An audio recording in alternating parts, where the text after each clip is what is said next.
Vinayak, let me just interrupt you because all that you say is very relevant and pertinent, except that one heard all these things with a group called the Anil Ambani Group. He had power projects, he had infrastructure projects, he had metro rail projects, and you know how that story ended.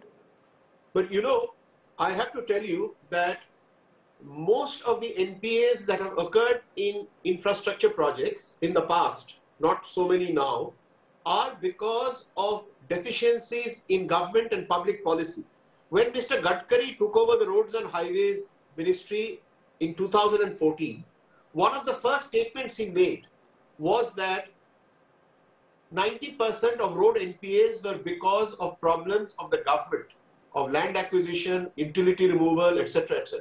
So please remember that across Indian infrastructure groups, private capital has been largely let down by deficiencies and inefficiencies in government policies, whether it is the bankrupt discoms not buying power, whether it is gas not being available and power plants have been set up, or where land acquisition for roads have not been done.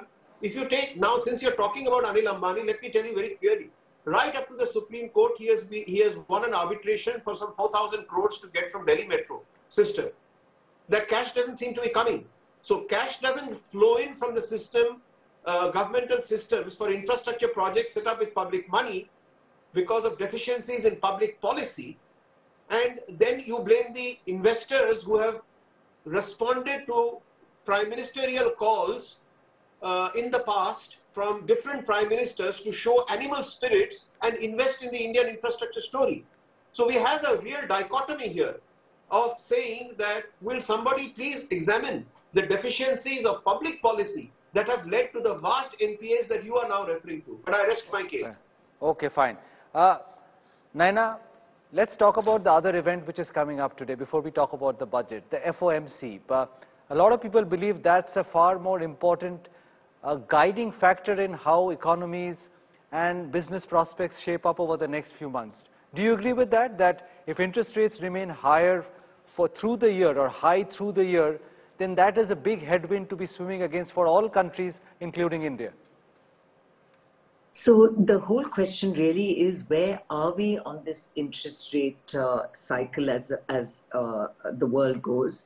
And there is an expectation that there's a small amount of increase still awaited. And there's no doubt that with the interest rate increases, it sucks liquidity out of the system, and that in itself brings other concomitant issues into those economies. Now, India, fortunately, is not deeply affected. Of course, we're affected. We're affected where if these interest rate hikes are too sudden and too high for those countries. We see Europe's already in recession. There's talk of the US going into only a very light recession. But these impact our exports. They impact us in terms of our offshore borrowing costs, at least for corporates. And but the impact is really there only at the edges.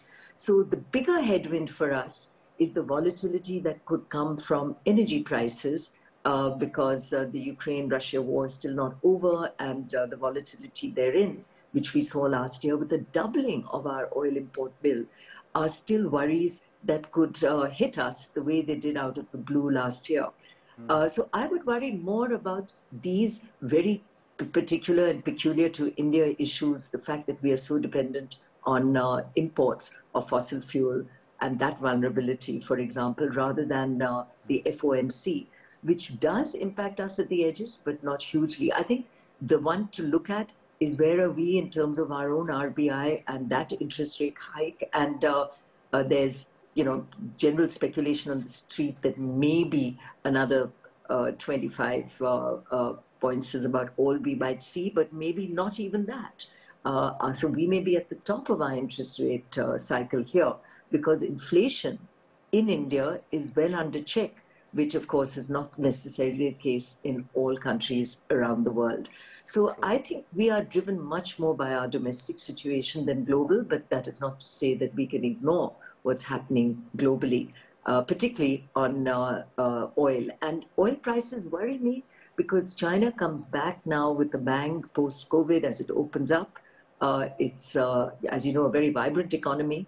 And does that begin to push commodity prices up? Does that begin to push oil prices up as we compete for the same resources? And that effect on us is one of the volatilities I would worry about. Okay.